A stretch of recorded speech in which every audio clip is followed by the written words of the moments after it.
Сәлем, bu Азатлык радиосында татарча подкаст һәм аның алып баручысы Эльвира Гарипова.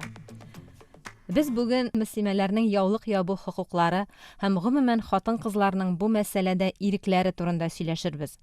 Соңгы атналарда Азатлыкта, башка кайбер матбугат чаралары да Омскидан студент кыз Алина Нәүрүзованың медицина көллиятенә яулык ябып йөрү хокукын мәхкәмәдә яклау турында күп язды. Бу уңайдан Мордовияның Озерка авылы укытучылары көрәшендә искә төшерергә була. Берничә ел элек алар мәхкәмәдә җиңде һәм мөслимә укытучылар мәктәпкә яулык ябып йөри ала. Татарстан белән Башкортстанда һәм күпчелек мөселман халкы яшәгән Кавказ төбәкләрендә бу мәсьәлә әллә ни кискен тормый. Ләкин җәмгыятьтә барыбер төрле карашлар яши. Бигрәк тә менә безнең якларда, Идел буе төбәкләрендә дип әйтим инде. Көннәрдән бер көнне хатын-кыз яулык ябып йөри башласа, гаҗәпләнүләр, имеш-мимешләр китә. Моңарчы яулык япкан, ләкин соңрак салган хатын-кызга карата мөнәсәбәт тагын да кискенрәк, шышпыш, шәйнәшүләрне көттә тор. Мондый вакытта үзеңне ничек тотарга? Яулыклы кызларга төрле илләрдә нинди мөнәсәбәт? Нәүрүзова, Озерка укытучыларының хокукларын ничек яклап була? Бүген без бу хакта Германиядә яшәүче мөслимә ханым Алсу Новокрессенова һәм Казаннан журналист Алсу Кыямова белән сөйләшәбез. Хәерле көн сезгә, Алсулар. Сәлам алейкум. Әледән-әле яулык ябу хокукларын яклау темасы күтәрелеп тора. Һәм шуңа күрә сөйләшүне дә Омский студенты Алина Нәүрүзованың яулык кию хокукын яклау турында башлыйк әле. Сез бу хакта укыдыгызмы? Ничек уйлыйсыз? Бүгенге алга киткән җәмгыятьтә шундый мәсьәләләр булырга тиешме гомумән? Бу бит кеше хокукы, хатын-кызның шәхси эше. Русиядә дин иреге дип сөйләргә яратабыз. Бу конституциядә дә язылган. Ләкин шул ук вакытта Русия дөньяви дәүләт һәм уку йортларына дини атрибутика кертелмәскә тиеш, булмаска тиеш диючеләр дә бар. Югыйсә белем алу хокукы һәркемгә дә тигез бирелгән. Ничек уйлыйсыз? Менә Германиядән Алсу. Менә Мордовиядә булган очрак, шул Омскида булган менә бу яңа очрак, яңалыкларын булдыра алганча мин карыйм, укыйм. Менә сезнең сорауга килгәндә, ни өчен бу безнең җәмгыятьтә бүген көндә бөтенләй бар мондай сөйләшүләр ни өчен бара дигән. Үзем өчен ничек уйлыйм, ничек аңлатып карыйм. Безнең дәүләт тарихына карасак, бит инде 70 ел буена ничә буын шул 70 ел эчендә атеистик рухта тәрбияләнгән. Дингә мөнәсәбәт, тискәре мөнәсәбәт тәрбияләнгән кешеләрдә. Ул ничектер инде менә бу дини тормыш, дини ышану әйберләре бик шик астына, шик белән карау, шик астына куелган. Һәм менә бу хәтта менә бу үзгәртеп корудан соң 30 ел эчендә генә дә бу әле бу менә шул атеистик тәрбия ул әле җәмгыятьнең күзаллавыннан чыгып бетмәгән. Шуңа күрә менә әледән-әле менә бу хатын-кызның, хатынның менә шулай яулык киюе төрле мөнәсәбәт уята. Кемдер ышата, кемдер ышатмый, ярата, яратмый, кемнеңдер нейтраль мөнәсәбәте. Һәм бу сөйләшүләр һәр вакыт булачак инде. Һәр заманда яулык киюче, ябылып капланучы хатын-кызлар булачак һәм аларга уңай яки тискәре мөнәсәбәттә һәр вакыт булачак. Бөтен сорау менә без җәмгыять буларак яшибез икән, бөтенебезне дә тигезләүче, бөтенебезне дә кеше хокуклары ягыннан тигезләүче кануннар, алар ничек эшли? Тормышка ни дәрәҗәдә ашырыла? Менә Алсу, сез Германиядә һәм яулыктан сезнең ниндидер шикләүләр белән очрашкан булдымы бу яктан? Беренчедән әйтәсем килә, монда минем теге тормыштагы ситуациядә роль уйный. Хәзерге вакытта мин мәсәлән эй ханымы, минем балаларым кечкенә, миңа артык җәмгыятькә чыгып нәрсәдер анда уку яки эшләү кебек соравы хәзерге моментта тормый. Бу мәсьәлә минем өчен хәзер юк. Әлбәттә мин киләчәк өчен ул турыда уйланам. гомумән менә мондай көнкүрештәге мөнәсәбәт соравына килгәндә, көнкүрештә мөнәсәбәт алманнар арасында бик тыныч, бик гади, бернинди дә аерым кырын караулар сизгәнем булмады. Бер яктан мин кечкенә шәһәрдә яшим. Кечкенә шәһәрдә үзеннән үзе кеше ачык була, тыныч була һәм монда урамда күз белән очрашкач сәлам бирүдә бар. Һәм анда синең яулык киюең, киеммәвеңә карамыйлар. Һәм тагын бер момент бар, мин яшәгән шәһәрдә терек җәмәгате зур. Монда терек хатыннары, яулык капланучы хатыннар күп. Инде кешеләр әзер, бу күренешкә әзер, күнеккән. Дөрес, чынлап та шул ук Татарстан, шул ук Башкортстанда да мөнәсәбәт барыбер башкача бит, әйме? Менә җәмгыятьнең әзер булуы һәм җәмгыятьнең кабул итә белүе төрле милләтләрнең, төрле диннәрнең бергә яшәвеннән дә күпәйбер тора. Мөслимәнең килеш-килбәтен бәяләү, аңа ниндидер бәя бирү, аңа мөнәсәбәт, ул синең үзеңнең субъектив, менә кеше буларак, синең үзеңнең тарихыңнан тора. Менә минем, мәсәлән, дәвәнием, әбием авылдагы яулык бәйли икән. Һәм мин аны кичкенәдән яулыктан килеш күреп үсәм икән. Миндә ул менә бу кием элементы, яулык, ул нинди тискәре мөнәсәбәт уятырга мөмкин.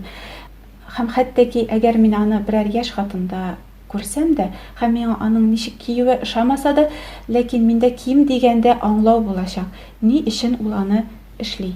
Ул аны дини ышану, инануларыннан чыгып эшли икәнен киемендә шул аңлау була. Ә бит минем уйлавымча, күп очракта менә тискәре мөнәсәбәтнең нигезендә аңламау тора, аңлап бетермәү тора. Ниндидер бер шундый мәгълүмати бушлык тора. Казаннан Алсу, сез Мордовия укытучыларын яктырттыгыз бит, әйме?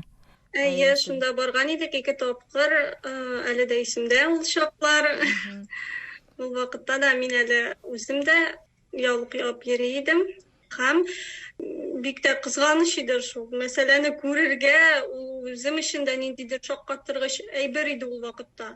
Чөнки бит инде барыбер Татарстанда, Казанда, әйтегеме, татарлар яшәгән, җәелеп яшәгән җирләрдә бит инде безнең андай эзәрлекләү юк бит инде алай яулыкка карата, әйме?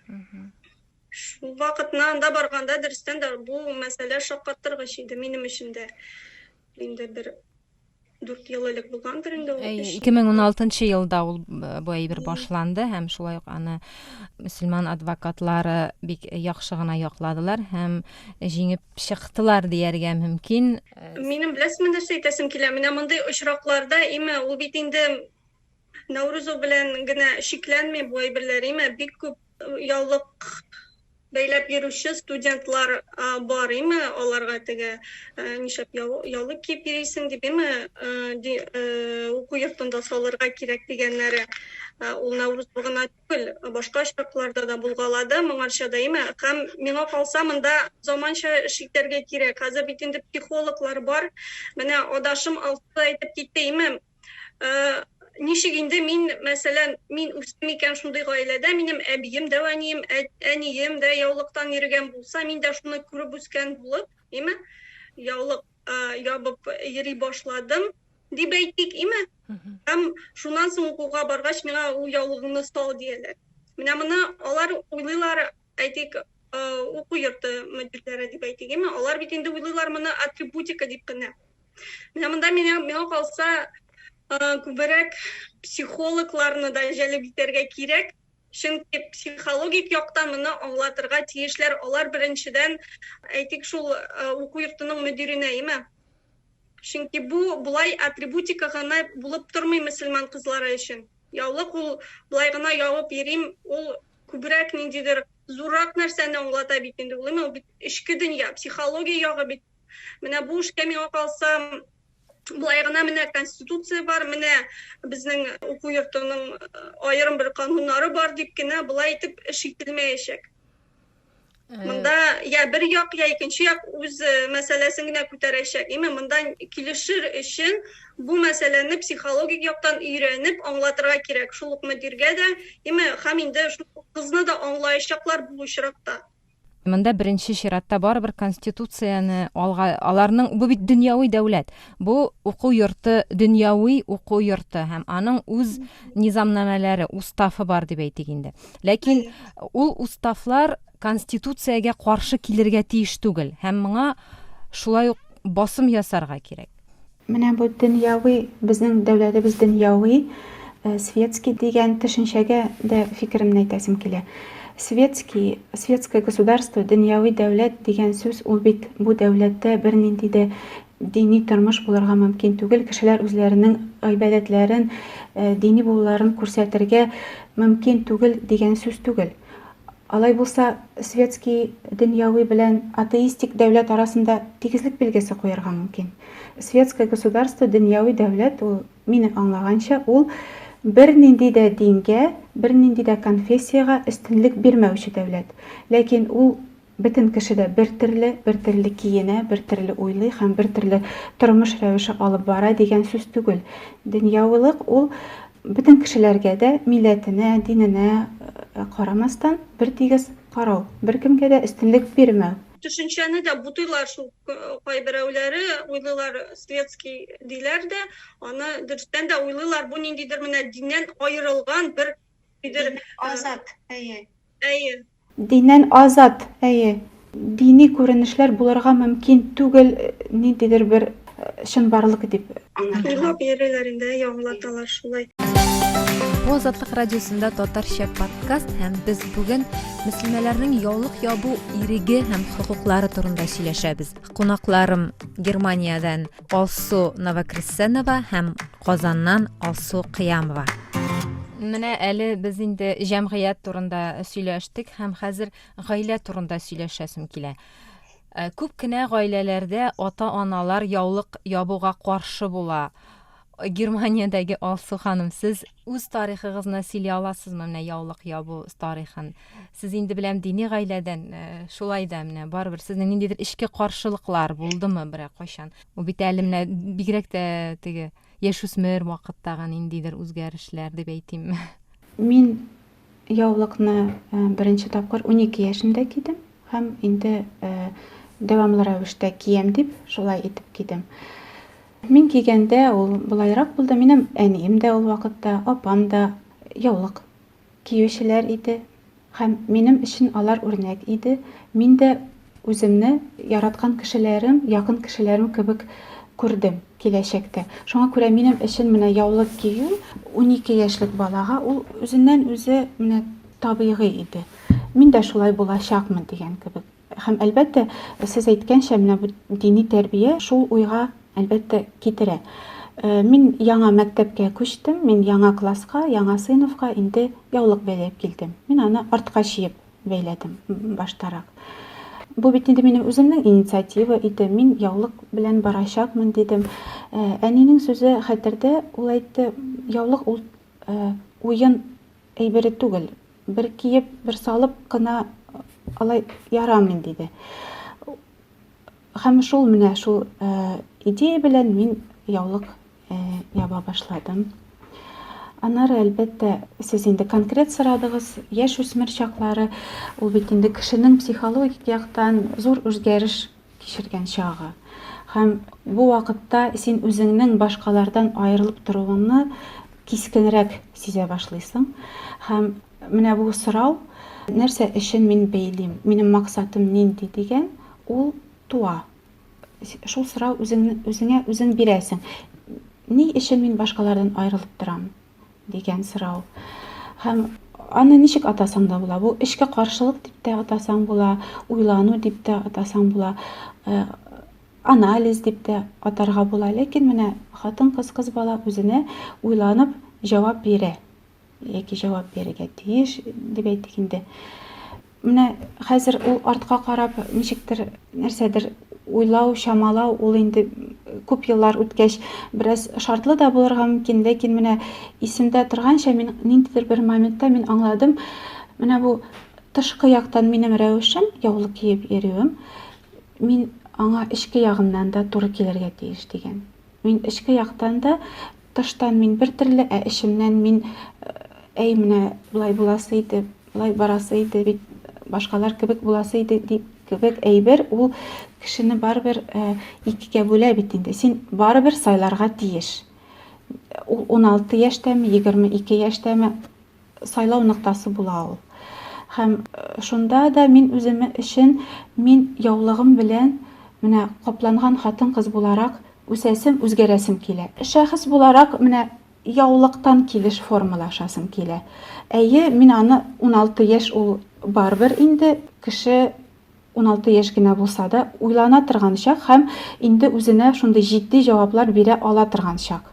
Теге бала дип кенә карап булмый һәм мин үземә мин бу юлны сайлыйм дип анык җавап бирдем. Аңлы рәвештә карар итеп. Соңрак та, мәсәлән, 25 яшьләрдә, хәзер 30дан узып, кеше бит инде ул барыбер шәхси эчке яктан үзгәрә. Ул 12 яшьлек, 16 яшьлек дәрәҗәдә калмый. Һәрбер еллар узган саен, тәҗрибәң арта барган саен, син үзеңә ниндидер яңа аңлатулар, яңа ниндидер төсмерләрен табасың, аңлыйсың. Мәсәлән, менә инде бераз шулай өлгергән чакта 25 яшьләрдә мин чынлап менә мәгънәсен аңлый башладым. Бу минем Аллаһка якынаюым, минем Аллаһка гыйбадәтем һәм мин Аллаһ Тәгаләгә ышанам, инанам һәм аның әмере миңа хатын-кызга буларак тәнемне, чәчләремне каплау, мин моны кабул итәм һәм мин моны үтәргә тиеш һәм менә шул гамәл аша мин Аллаһка якынаям. Бу минем гыйбадәтем.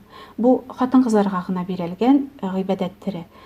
Һәм кешенең җәмгыять дип гомумиләштереп әйтсәк тә, яки анда автобустагы бер апаның, күрше малайының ниндидер анда шулай шиметеп кенә әйткән сүзе, яки анда интернетта укыган тискәре комментарий, алар менә бу мөнәсәбәткә тәэсир итә алмыйлар. Мин үземнең максатымны беләм. Мин беләм ни өчен мин моны эшлим һәм мин иң мөһиме мин моны кешегә ышау яки ышамау өчен эшләмим. Бу минем Аллаһ белән арабыздагы мөнәсәбәт. Казаннан алсу, siz дә менә үз тарихыгызны сөйли аласызмы? Яулык ябучы, яулык япканда нинди караш булды сезгә һәм яулыкны салганда нинди караш булды? Азатлыкта шушы яулыкларын япып һәм бераздан яулыкларын салган кызларның үз кичерешләре турында бер мәкалә чыккан иде һәм ул бик шулай резонанс алды һәм bir tanılgan advokat yazdı. Bu хатын-кызлар янында көчле ихтиярлы ир булмаган дип. Сезнең даирәдәге кешеләр моңа ничек карады? Каршылыклар булдымы? Дөресен әйткәндә, минем алай бернинди каршылык булмады, чөнки бу мин үзем сайладым бит инде моны. Беренчедән мин адашым кебек балачактан үсмәдем, әйтик, бөтен дин кануннарын, таләпләрен үтәп барган гаиләдә дип әйтик. Мин инде теге әби бабасына кайтканда дин нигезләрен өйрәнә дип әйтик. Мин дә шулай ук менә әбиемнән утып калганнар исемдә иде әле. Теге әйтик Фатиха сүрәләре инде беренче. Аннан соң хәтерлим беренче сыйныфта мәдрәсә ачылган иде. Мәчет каршында инде. Һәм без күрше дустым белән шунда йөргән идек. Беренче сыйныф, кичкенә генә балалар, шунда да берничә сүрәләрне өйрәтеп, шунда ниндидер нигезләрне өйрәткәннәрдер инде. Ул вакытта әле бик аңлап та бетермәгәнбездер инде анда. Мин шәхсән үзем күбрәк бара идем анда, кыш көне бигрәк тә анда тау бар иде. Мин әйтәм, менә дәресләр беткәч, шул тауга барып, шуларга дип бара идем инде, дөресен генә әйткәндә. Теге алай теге җитди барып укыйм дип йөрмәдем, дөресен генә әйткәндә. Әмма дә ләкин шул араб теле, хәрефләре дип әйтик, әлифбасы исеме кирип калды. Шул сүрәләр, кичкенә сүрәләр ул вакытта өйрәттеләр безгә. Менә шул истә булып калды. Һәм инде баштан мин 8-9 ел элек Рамазан аенда ураза тота башладым. Дип әйтик. Аннан соң гына берничә елдан соң мин инде намаз белән кызыксына башладым. Ничек укырга, нинди таләпләр, нинди шартлар булырга тиеш анда дип намазлар укый идем. Әмма ул вакытта намазларны өйрәнгән вакытта дип әйтик, менә намазның вакыты чыккан икән, мин аны укымаган идем, каза итеп яңадан укымаган идем. теге өйрәнү вакытлары булган инде ул. 2015 елда мин Русия Ислам институтына укырга кирдем журналистика бүлегенә һәм инде шунда шарт бар иде, анда инде кергәч яулык бәйләп керәсең була.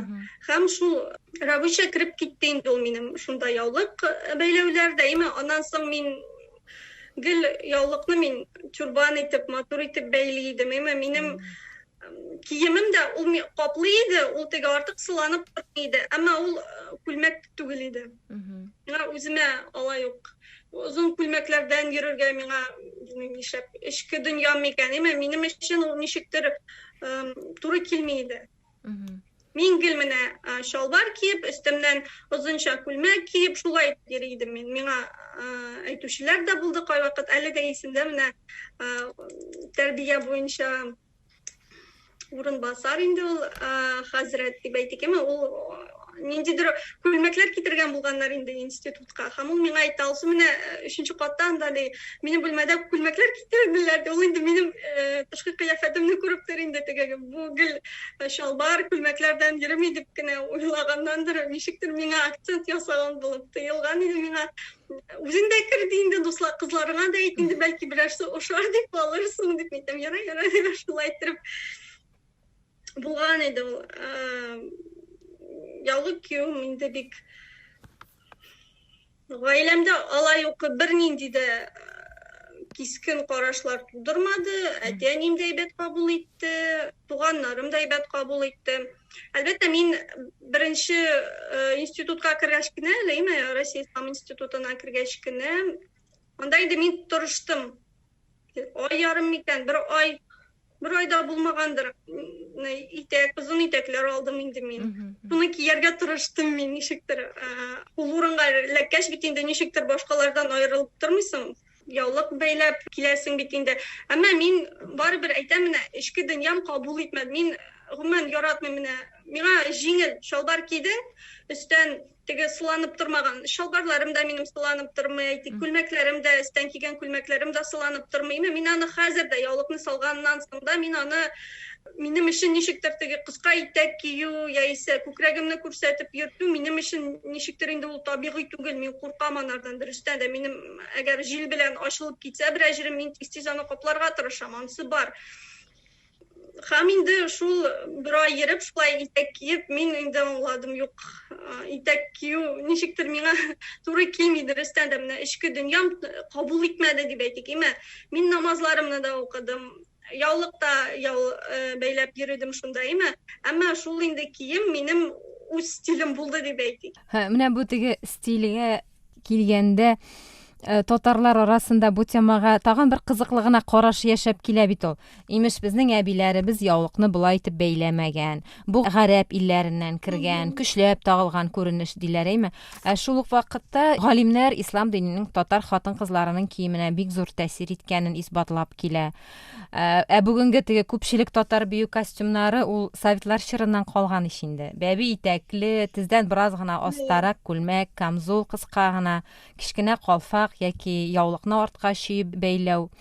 Ләкин 1917 елгы революцияга, инкыйлабка кадәр барыбер без күп очракта капланганрак образлар күрәбез һәм шушындый әйберләр белән очрашканыгыз булдымы? Сезгә шундый әйтүләр булдымы? Сез бит дөрес бәйлимсез. Сезнең менә безнең әбиләр булай бәйләмәгән яулыкларын. Алсу Германиядан. Хатын-кыз һәм яулык дигән темада берничә аспект бар. Менә бар мин һәм Аллаһ. Бар мин һәм үзем. Үземнең эчке яктан, эчке кичерешләрем, ничек аңлыйм мин моны үзем өчен, нинди максатлар куям, нинди омтылыш белән яшим. Һәм өченче аспект ул мин мөслимә буларак һәм җәмгыять. Чөнки мин өемнән бусагасын атлап чыгудан мин инде кеше арасында булам һәм мин үземне яулыклы буларак танытам. Мин менә бу яулыгым белән үземнең кыйммәтләремне, тормыш рәвешемне дә танытам кешегә. Мин җәмгыятьтә яшим бит инде һәм җәмгыятьтән, җәмәгатьтән качу, күз йому мөмкин түгел. Һәм фикерләргә, кешенең бәяләренә дә ничектер алардан читләшеп, бер яктан була, бер яктан булмый. Чөнки менә бу тема турында уйланганда, мөселман кешесе буларак, хатын-кызмы ул, ир кешеме ул җәмгыятьтә үрнәк булырга тиеш. Югары әхлак, югары гүзәл холык күрсәтергә тиеш. Үз-үзеңне менә кешеләр белән аралашуда, кешеләр белән мөгамәләдә син үзеңә ниндидер югары стандартлар куярга тиеш. Һәм менә бу хатын-кыз өчен яулык менә шуны истә тотырга булыша. Чөнки син яулыктан булганда сиңа барыбер караш һәм игътибар башкача булачак. Сине күзәтеп торалар, чөнки син менә хәзерге вакытта аерылып торасың битендә. Менә бу ничек бәйләүгә килгәндә, без беләбез инде, революцияга кадәр безнең милли кием традицияләре булган. Менә бу 70 ел дәверендә бу традицияләр югалган. Милли киемне җитештерү традицияләре дә буыннан буынга ничектер аны яңартып күчерү традициясе дә югалган. 90-нчы елларда менә бу дини яңарыш башлану белән күңелендә менә бу иманга, дингә кайту теләге булган кешеләр якшәмбе мәктәпләренә, мәчетләргә бара башладылар, яки остазлардан гыйлем ала башладылар. Ул вакытта менә бу яулык каплана башлаучы хатын-кызлар, шул 90-нчы еллар уртасында икән. Алар бит инде менә без хәзер инкыйлабкача булган милли кием рәвешен торгызабыз дигән максат куймаганнар үзләренә. Алар без хәзер менә бу Аллаһ кушканча яшибез, киенәбез дигән максат куйганнар. Шуңа күрә алардан менә ниндидер сез калфаклар кимисез, түбәтәй кимисез дип көтү, менә шундый дәгъвалар, алар бераз сайыр. Без бит җәмгыятьтәге нинди дә булса төркемгә шундый ук принцип белән килеп бәйләнә алабыз. Татар теле укытучыларына, яисә анда татар редакцияларында эшләүче журналист ханымнарга да шундый принцип белән шелтәләр белдерә алабыз. Бу бер яктан. Икенче яктан безнең милли киенү традицияләре, алар менә өлкән буын мөслимәләребездә, татар апаларында, татар әбиләрендә, абыстайларыбызда күренә. Ул чынлап та аны син менә хәзер интернеттан эзли башласак, менә татар абыстайларын без шундук күрәчәкбез һәм танып алачакбыз. Аларның була шигүлле, бизәкле кәттәҗиләре, түбәтәйләре һәм аппак яулыклары, 4 почмаклар, 2 почмагы җәелгән, 2 почмагы беркетелгән. Менә ул инде марка кебек. Милли хиҗаб тере яшь буын өчен, урта буын өчен барлыкка килсә, аның бер шәкеле. Мин әйтмим, менә бөтен кеше дә шулай булырга тиеш, шулай киенергә тиеш дигән. Бу бит инде барбер синең эчке талабың, эчке синең омтылышың. Менә мин үземнең милли йөземне күрсәтәм дигән. Һәм теләгән кеше өчен менә бүгенге көндә әкренләп менә хәзер милли киенү детальләре, милли аксессуарлар базары хәзер бит инде үсә бара. Без аны күз алдыбызда соңгы 10-15 елда, бәлки 10 ел гынадыр да әле.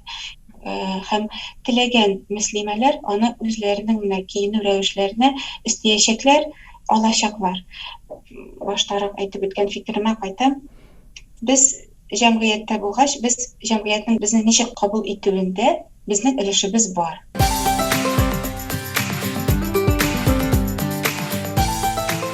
Азатлык радиосы, Татарча подкаст.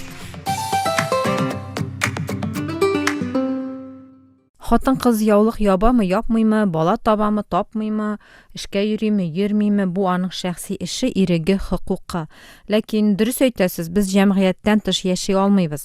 Җәмгыять дигәндә мин шул төрле оешмаларны, эш бирүчеләрне уку йортларында күз уңында тотам. Башкаларның карашын үзгәртеп буламы хәзер? Үзең ничек телисең шулай эшлә, синең сайлау ирегең бар. Ләкин җәмгыять синең сайлавыңны ни дәрәҗәдә кабул итә? Сиңа җәмгыятьтә актив рольдә булырга мөмкинлек бирәләрме, юкмы? Менә хәзер шул турыда сүз бара. Мин, мәсәлән, балалар аланы анда уен площадкасы белән супермаркет арасында мин 2 яулыкта киеп чыга алам. Ләкин эш бит шунда, мин хәзер барып һөнәр алып, һәм шул һөнәрем белән миндер кешелектә, кешеләр арасында эшли аламмы, юкмы? Җәмгыять миңа юл бирәме, юкмы? Менә шул турыда сүз бара. Германиядә дә бу турыда сүзләр әледән-әле күбеп торалар, сүз кузгатыла. Бу инде сәяси яссылыкта бара торган сүзләр, бу инде сәяси көрәшнең бер темасына да әверелде монда.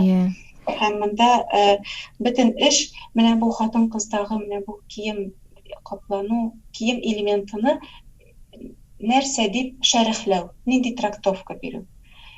Кемдер аңа әйтә, бу хатын-кызларның хокукларын бозу, аларны буйсындыруның символы дип әйтә. Әйе. Кемдер әйтә, гафу итегез, ләкин безнең төп канунда, конституцияда дин иреге дигән матдә бар. Һәм без аңа бернинди дә поводлар белән, бернинди дә анда аңлатмалар белән без бу канунны аска сала алмыйбыз. Әйе, менә җәмгыятьнең менә бу кием элементын ничек шәрехләве төп момент булып тора. Бу хатын-кызны хокукларын бозу символымы, әллә бу киресенчә аның иреге символымы? Ул шулай дип үзе өчен карар кылган һәм ул менә бу җәмгыятьтә тыныч кына яши ала яулыгы белән. Шунда мәсьәлә. Һәм менә бу сөйләшүләр дә, менә бу бөтен мәхкәмәләрдә булган эшләр дә, тартышулар да, алар менә шул җәмгыятьнең фикере, җәмгыятьнең фикере дигән төшенчә ул абстракт төшенчә әлбәттә.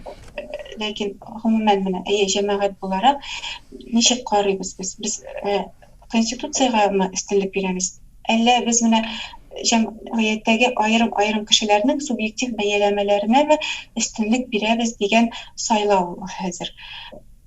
Европада, монда Германиядә ул башкача, монда бит инде төрле милләтләр. Безнең Татарстанда, Башкортстанда ул үзенә бер вазгыять. Чөнки анда инде безнең барбер дин тотудагы традициялар билгеле. Ә монда Пакистанлылар да бар, Мароккодан килүчеләр дә бар, гарәп илләреннән килүчеләр дә бар, алар төрле.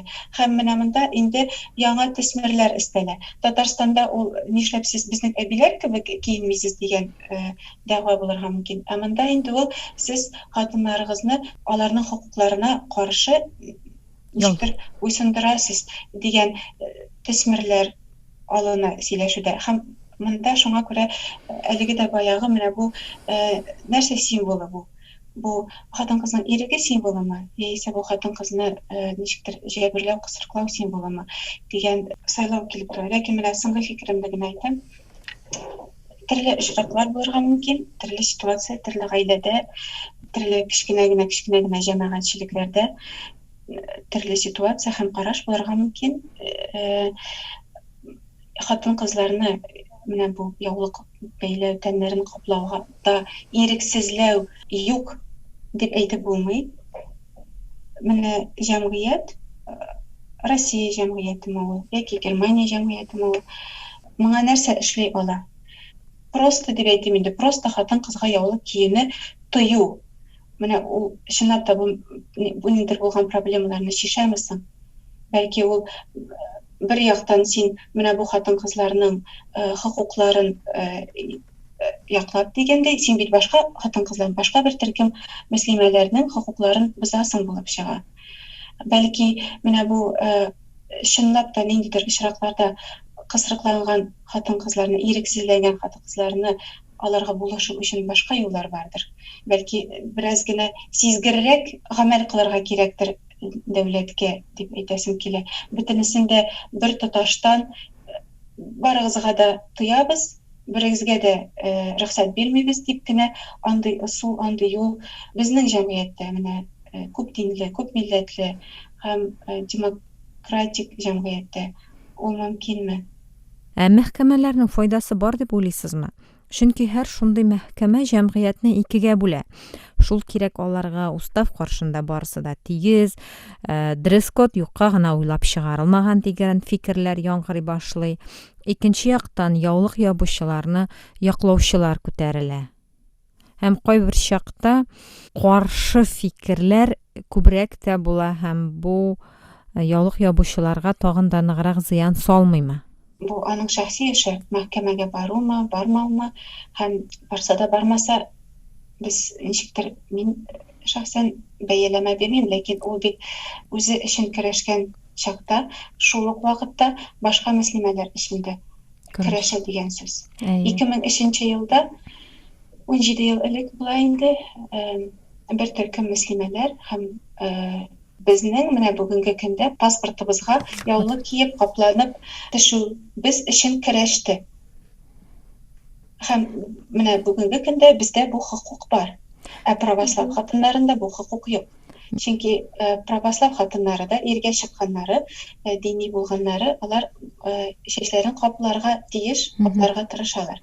Ләкин аларга мин моны яңалыкларда күрдем, очраклар булган, паспортка яулык каплап төшү теләге булгач та аларга отказ биргәннәр. Аларга моны рөхсәт итмәгәннәр. Чөнки менә бу хокук менә ул вакытта 2003 елда ул мөселман хатын-кызларына, анда законда мөселман хатын-кызлары турында сүз бара икән. Мин әле шуны әйтмәкче идем, шулай ук сөйләшү башлаганда, теге Башкортстанда, Татарстанда азмы күпме безнең якланган хокуклар дип әйме яулыклы, ләкин ул да күпчелек очракта яулап алынган хокук иде. Менә шушы әйтик журналист Альмира Диятуллиналарның әйме шулай йөрүләре нәтиҗәсе дип әйтәсем килгән иде. Германиядә нәкъ шулай. Германиядә гомумән бернинди дә андый 2000 еллар башында мәхкәмәләр башланды бу темага. Уку йортларында, дәүләти мәктәпләрдә хатын-кыз яулыктан килеш укытучы буларак эшли аламы дигән. Һәм анда ул вакытта 2000 еллар башында тыюлар булды, рөхсәт бирелмәде. 2015 елда Конституцион мәхкәмә, Федераль Конституцион суд яңа карар чыгарды. Мөслимәләргә яулык бәйләүче мөселман хатын-кызына мәктәптә, дәүләти мәктәптә эшләүне тыюны Конституцияга каршы дигән. Һәм анда әлбәттә искәрмәләре бар аның, ләкин шулай да бу инде ниндидер нәтиҗә. Һәм хәзер аерым очраклар бар икән, мәсәлән, мин эшкә киләм яулыктан, декреттан соң әмине инде аласылары килми яңадан. Һәм мин бу очракта мәхкәмәгә бара алам. Шулай ук андый очраклар барысы да берәм-берәм карала. Әгәр менә шундый эш бирүче белән эшләүче арасында конфликт туа икән, алар менә шулай берәм-берәм аерым ситуацияларны мәхкәмәдә карала, тикшерелә. Ягъни мондагы Германиядә яшәүче мөселман хатын-кызлары да менә шулай ук каршылык туган очракта менә бу яулык кию хокукы өчен үз динеңне тоту, гыйбадәт кылу мөмкинлеген яклап мәхкәмәгә мөрәҗәгать итәләр. Монда бу теманы менә һәр вакыт күтәреп торырга кирәк дип дигән фикер туа нишә башымда, чөнки дөрестән дә мондый мәсьәләләр барлыкка килә, ниндидер гызыгы башлангач кына, мәхкәмәгә биргәннән соң гына. Менә һәр даим аны яктыртып торып, әйтик, менә ул кыз дип әйтик, мөселман кызы, ул бит әле яшь. Ул яшь үсмер, менә әйтик, ул берәр нинди грандиоз табиб булса, ул бит булырга мөмкин. Менә без аның шушындый күренешләр белән, яулыгына ябарга ярамый дигән сүзләр белән, без аның ничектер киләчәгенә тотып калабыз дип әйтимме соң инде, менә ничектер дөрестән дә аңламыйбыз, яшь үсмер, бәлки ул шул ук сату буенча булсын, шул ук медицина өлкәсендә булсын, әйтик, башка бер өлкәдә укыган булса, ул шул өлкәдә зур гына уңышларга ирешә ала. Дөрестән дә ул ис китәрлек табиб булырга мөмкин.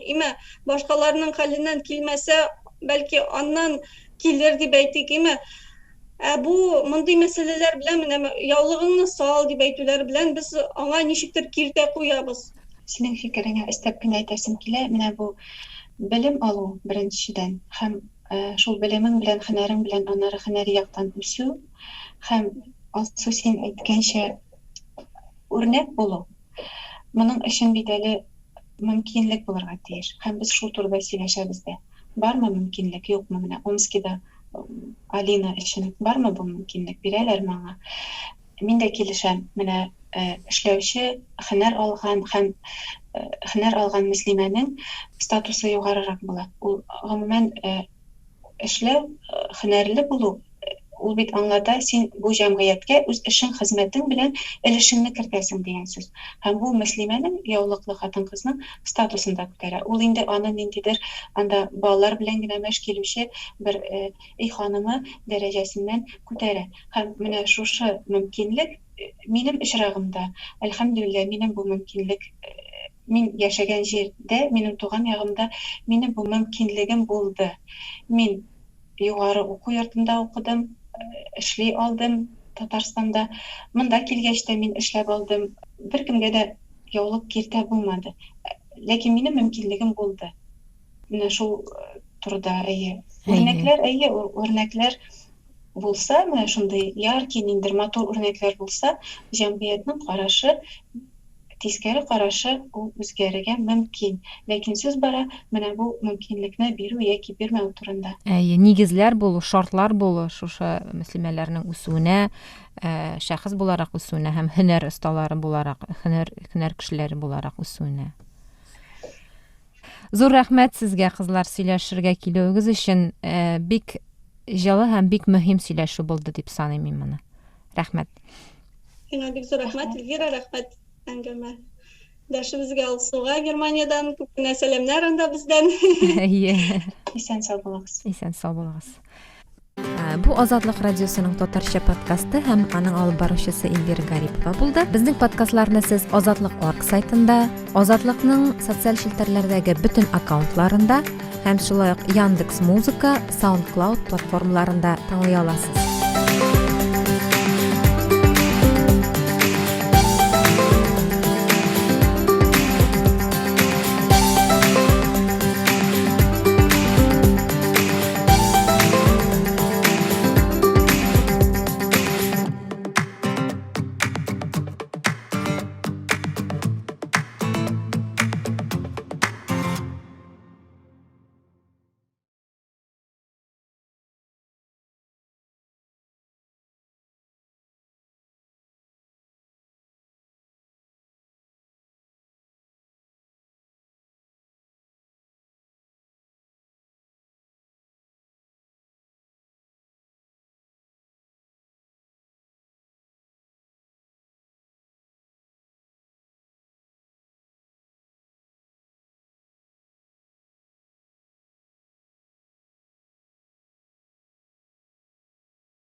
Assalamu alaikum.